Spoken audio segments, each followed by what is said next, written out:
मी कवी सौमित्र यांना सांगितलं की इतक्या वर्षामध्ये प्रथमच मी पुस्तक घेऊन भाषणाला उभा राहिलो आहे.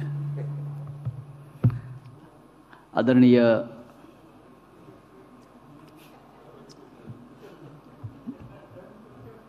हो हो तो तुमच्यासाठीच आहे साहेब, तुमचंच पुस्तक आहे ते. तुमच्याच विचाराला भगवं कव्हर घातलंय. हे आपण जो महाविकास आघाडीचा एक ग्रंथ निर्माण केलेला आहे त्या ग्रंथाला भगवं कव्हर आपण घातलेलं आहे. त्याबद्दल मी आपला आभारी आहे. सुधीर भोंगळे आपला आभारी आहे मी की आपण पवार साहेबांचा विचार कसा पुढे नेत असतो आणि एकमेकाच्या रंगात कसे आपण मिसळत असतो. म्हणजे सरकार कसं चाललंय, बेरंग नाहीये, अवघा रंग एकची झाला.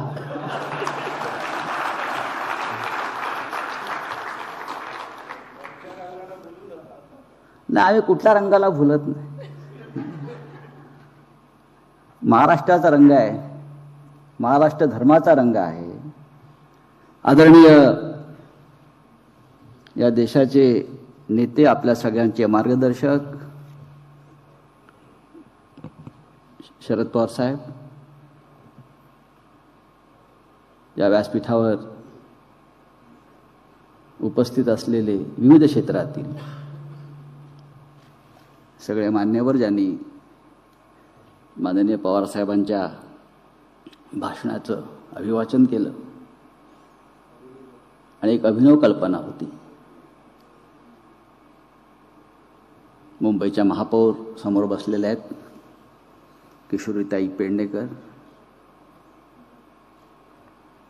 अनेक मंत्री, साहित्यिक, लेखक, हरी नरके बसले आहेत, सुधींद्र कुलकर्णी बसलेले आहेत.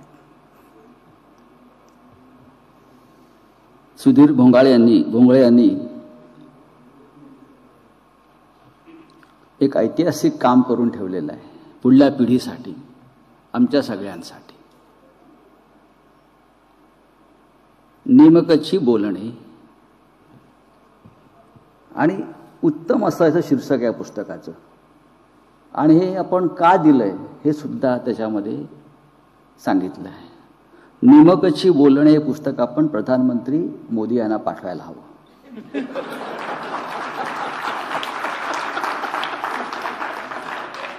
शेवटी महाराष्ट्र हा देशाला सतत काहीतरी विचार देत असतो आणि शरद पवार साहेब सतत विचार देत असतात. त्याच्यामुळे ही जी 61 भाषणं आहेत आणि ही जी 512 असं काहीतरी मगाशी आपण आकडा दिला, ही 61 भाषणं विविध विषयांवरची. आणि 512 हा जो काय तुम्ही मगाशी 512 का तुमच्या खडकीला दारुगोळा आहे ना, आमच्याकडे खूप आहे, डोंट वरी. तो कधी फोडायचा, कसा फोडायचा हे आपल्याला सुद्धा माहिती आहे. बाळासाहेब थोरात सुद्धा बसलेले आहेत आमचे. हां, तर ही आपण हे पुस्तकाची एक प्रत आम्ही सगळे जाऊन आपले आदरणीय प्रधानमंत्री मोदी यांना देऊ. नेमकची बोलणे हे त्यांना आम्ही त्याचं फोड करून सांगू. आणि आमचे जे नेते आहेत माननीय शरद पवार, ते नेमकची बोलणे याच्याशी कसे एकदम घट्ट म्हणजे त्या विचाराशी पक्के असतात.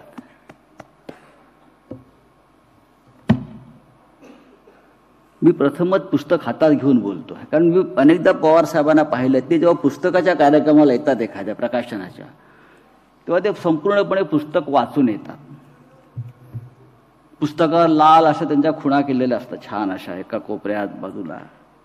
आपण त्यांच्या कधी घरी गेलात, त्यांच्या कार्यालयात गेलात तर अशी अनेक पुस्तकं त्याने वाचलेली असतात आणि ती वाचलेली आहेत. काही ठिकाणी नेत्यांकडे फक्त पुस्तकं अशी लावलेली असतात, छान दिसतात ते, आणि यांच्याकडे वाचलेली असतात, छान खुणा केलेल्या असतात, काहीतरी त्याच्यावरती एखादा कागद लावलेला असतो.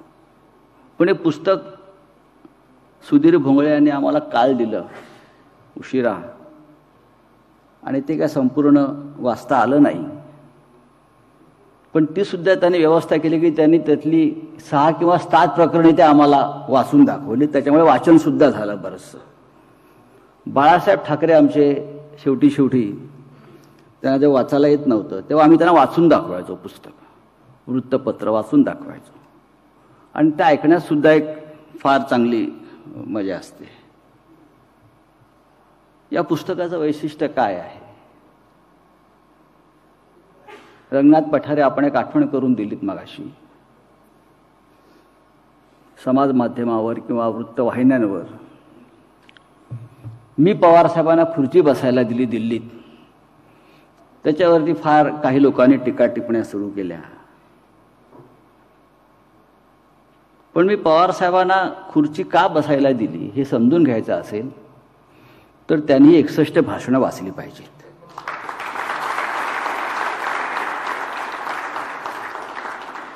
जे टीकाकार आहेत, जे अत्यंत विकृत पद्धतीनं त्या संपूर्ण प्रसंगावर टीका करत होते, त्यांनी हे पुस्तक, त्यांनी हा ग्रंथ हे वाचल्यावर त्यांना कळेल की माझ्यासारख्या एका सामान्य लेखकानं, पत्रकारानं, राजकीय कार्यकर्त्यांना पवारसाहेबांना खुर्ची, त्यांचा तो मान आहे, विद्वत्तेचा सुद्धा मान आहे. पण आपल्या देशामध्ये जे विकृत राजकारण सध्या सुरू आहे त्याच्यावर सुद्धा माननीय पवारसाहेबांनी 25-30 वर्षापूर्वी त्यांच्या भाषणातून कोरडे ओढलेले आहेत. आपण जर पाहिलं असेल या भाषणाचे नुसतं तुम्ही जे टायटल दिलेले आहेत, म्हणजे शीर्षक दिलेले आहेत, त्याच्यामध्ये आहे ना, त्यांनी तेव्हा सुद्धा भाजपला देशाचे ऐक्य नकोच आहे हे त्यांनी 25 वर्षापूर्वी सांगितलं, 30 वर्षापूर्वी.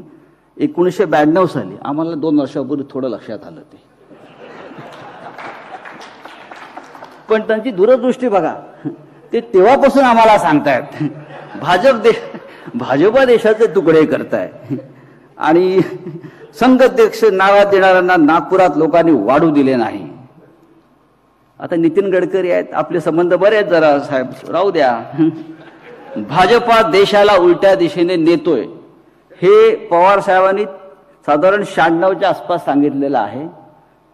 आम्हाला आता कळायला लागलं ते भाजपा देशाला किती उलट्या दिशेने नेतो आहे. मी यासाठी हे म्हणतो, विचार मांडायचाच नाही ही प्रवृत्ती झुंडशाही वाढवणारी आहे. हे भाषण आपण पूर्णपणे वाचलं पाहिजे. बागायतकर, आपण दिल्लीमध्ये असता, प्रश्न विचारणाऱ्यांची सध्या या देशामध्ये काय अवस्था आहे हे आपण पाहतो, आणि त्याचं नेमकं पवार साहेबांचे, त्यांना प्रश्न विचारलेले आवडतात, त्यांना उत्तर द्यायला आवडतं, त्यांना उत्तर शोधायला आवडतं, हे आपण पाहतो. सध्या संसदेमध्ये आम्ही जातो, आमच्या संसदेमध्ये एक सेंट्रल हॉल आहे, मध्यवर्ती सभागृह. बागायतकरांना आम्ही 2 वर्षांनी भेटतोय. काही वर्षापूर्वी आम्ही रोज भेटायचो, सतत भेटायचो, तासनतास भेटायचो. कुठे भेटायचो आम्ही सेंट्रल हॉलमध्ये भेटायचो. इथे महाराष्ट्रातले सगळे पत्रकार, महाराष्ट्रातले सगळे नेते, पवारसाहेब, हो पवारसाहेब, सगळे आम्ही बसायचो, तास 2-2 तास, 3-3 तास विचार करायचो. पण एकमेकांशी संवाद होता कामा नये. या देशातील लोकांचा विचारांचं आदान प्रदान होता कामा नये. त्याच्यामुळे संसदेचं सेंट्रल हॉल जो आहे त्याच्यामध्ये पत्रकारांना येण्यापासून निर्बंध आणले गेले. तेव्हापासून तिकडले संवाद हा पूर्णपणे तुटला. त्याच्यावर सुद्धा 1990 साली साधारण ही प्रवृत्ती काय आहे ह्याच्यावर पवारसाहेबांचं भाषण आहे. विचार मांडायचाच नाही ही प्रवृत्ती झुंडशाही वाढवणारी आहे. या सगळ्या झुंडशाहीचा आपण सध्या सामना करतो आहोत. राज्यातील नव्हे तर देशातील जनतेला हिम्मत देणारं, महाराष्ट्रातील जनतेची अस्मिता जपणारं, तिच्यातील कर्तबगारीला संधी देणारं, तिच्यातील कार्यक्षमतेला वळण लावणारं असे शरद पवार साहेबांचं नेतृत्व आम्ही गेले अनेक वर्षापासून आमच्या शालेय जीवनापासून पाहतो. अनेकदा आम्ही त्यांच्यावर टीका सुद्धा केली बाळासाहेब असताना. नंतर तरीही यशवंतराव चव्हाण यांचा वारसा सांगणारे आजही आम्ही जेव्हा यशवंतरावांचा उल्लेख करतो, म्हणजे मला ते अनेक भाषणं वाचताना असं वाटलं की यशवंतराव चव्हाण आपल्याशी बोलतायत. अनेक विषयात मी पाहिलं की मी काहीतरी हे यशवंतरावांचे जे ग्रंथ आहेत, जे साहित्य आहे, त्याचं प्रतिबिंब मला या प्रत्येक भाषणात अनेक विषयात मला हे जाणवलं. विशेषतः सहकारी साखर कारखान्याचा विषय असेल, शेतकऱ्यांचा विषय असेल, महाराष्ट्राच्या अस्मितेचा विषय असेल, मराठी भाषेचा विषय असेल, या प्रत्येक विषयावरती यशवंतरावांनी आपली मतं ठामपणे मांडलेली आहेत. आणि त्याच पद्धतीनं, त्याच विचारानं या 61 भाषणामध्ये मला प्रत्येक ठिकाणी असं वाटलं की कुठेतरी यशवंतराव सुद्धा आपल्याशी हितगुज करतायत. यशवंतराव चव्हाण यांचे राजकीय वारसदार म्हणून जेव्हा आपण पवार साहेबांचा उल्लेख करतो तेव्हा त्याचा अर्थ असा असतो की यशवंतरावांनी महाराष्ट्र राज्याच्या निर्मितीनंतर ज्या प्रकारच्या भावी महाराष्ट्राचं चित्र आपल्या मनात रंगवलं होतं, त्या चित्रानुसार या राज्याला, या समाजाला, या राज्य शकटाला दिशा आणि गती देण्याचं काम गेल्या साधारण 40-45 वर्षामध्ये माननीय पवार साहेबांच्या नेतृत्वानं केलेलं आहे. त्यात अनेकदा ते राज्यात सत्तेवरती होते, अनेकदा ते विरोधी पक्षात असतील, प्रदीर्घ काळ दिल्लीमध्ये काम करतात. पण जेव्हा जेव्हा आपण त्यांच्याशी संपर्क किंवा संवाद साधण्याचा प्रयत्न केला त्या प्रत्येक वेळेला त्यांच्यामध्ये महाराष्ट्र, देश, समाज, माणसं याविषयी सद्भावना आणि माणुसकी दिसून आलेली आहे. या पुस्तकाच्या रूपानं आपण हे विचार आणलेले आहेत समोर. या देशामध्ये अनेक महान माणसं होऊन गेली आणि वेळोवेळी त्याने आपापले विचार प्रकट केलेले आहेत. हे पुस्तक जेव्हा मी चाळत होतो आज, आणि जेव्हा आपण मला सांगितलं की अशा प्रकारचं पवार साहेबांच्या भाषणाची टिपणं मी अनेक वर्ष माझ्याकडे जपून ठेवली आणि त्यानंतर मी ही भाषणं लिहून काढली. आम्ही सुद्धा बाळासाहेबांची भाषणं अशा प्रकारे निर्माण केली, त्याचे काही ग्रंथ निर्माण केले. बाळासाहेबांच्या 100 मुलाखती मी घेतल्या होत्या. अनेक विषयांवर त्यांनी आपले ते मत जे व्यक्त करत गेले त्याचे ग्रंथ आम्ही काढले. नव्या लोकांना, पुढल्या पिढीला आपल्या आधीच्या लोकांनी काय करून ठेवलंय, कोणते विचार मांडले हे समजून घेणं गरजेचं असतं. लोकमान्य टिळक यांनी जेव्हा स्वराज्याची मोहीम सुरू केली 1895 नंतर,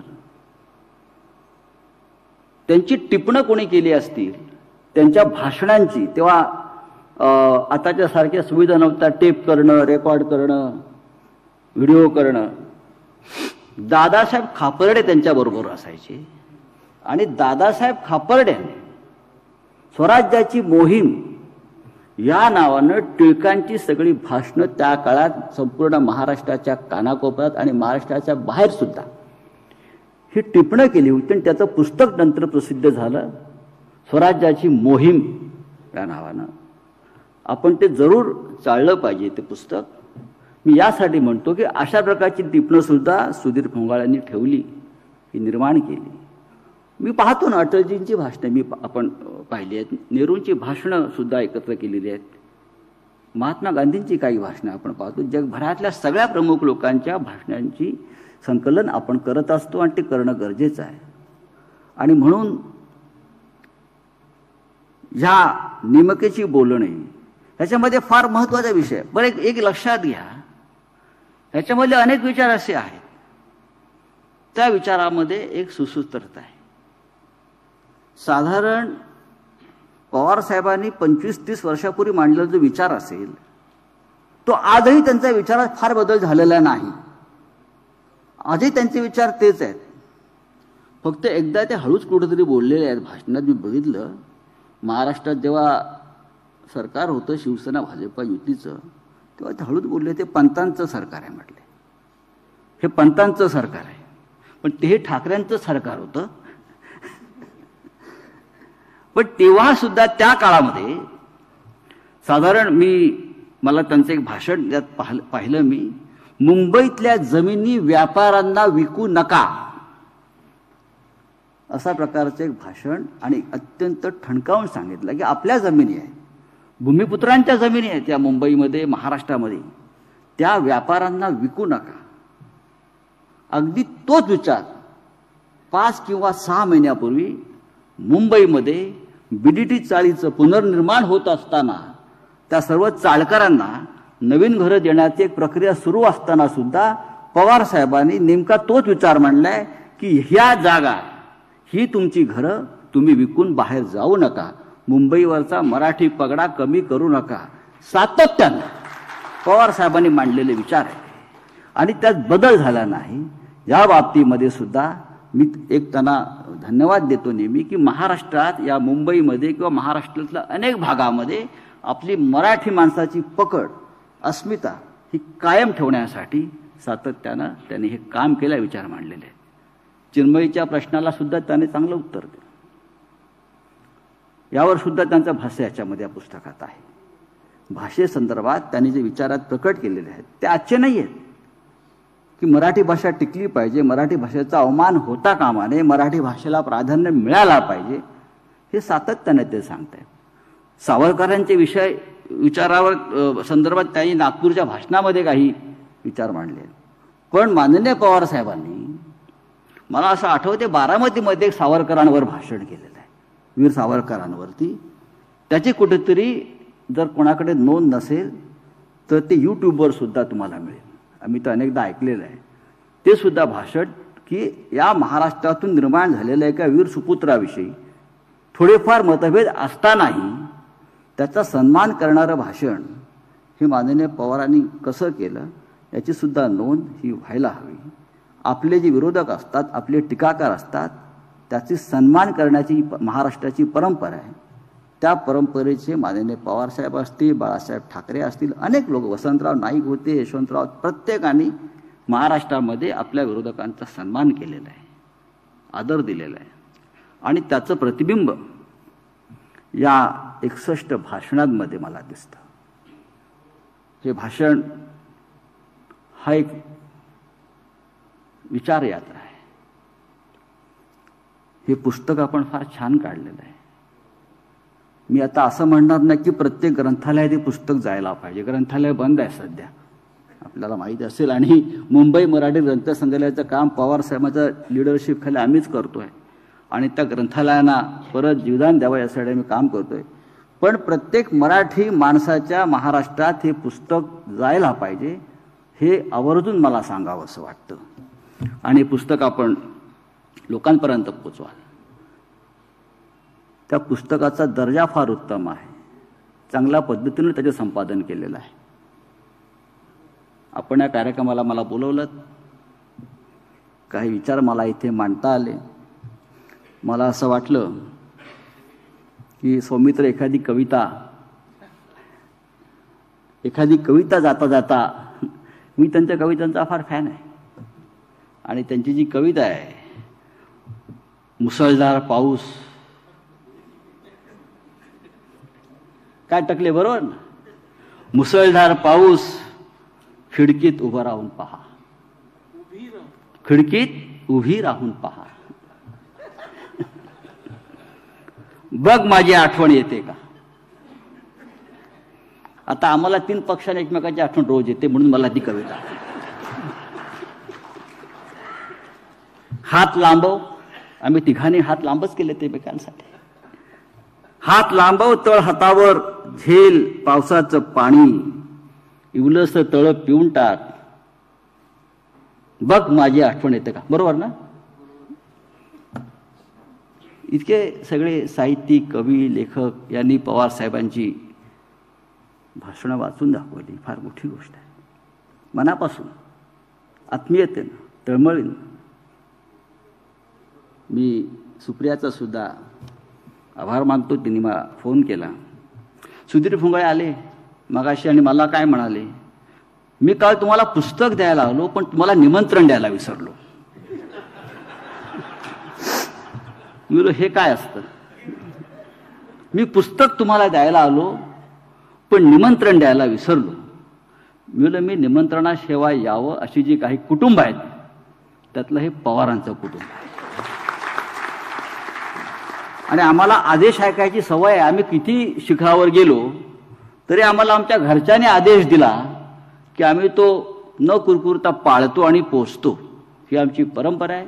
पुन्हा एकदा या कार्यक्रमाचे आयोजक सुप्रिया, सुधीर, आपण सगळे मी आभारी आहे.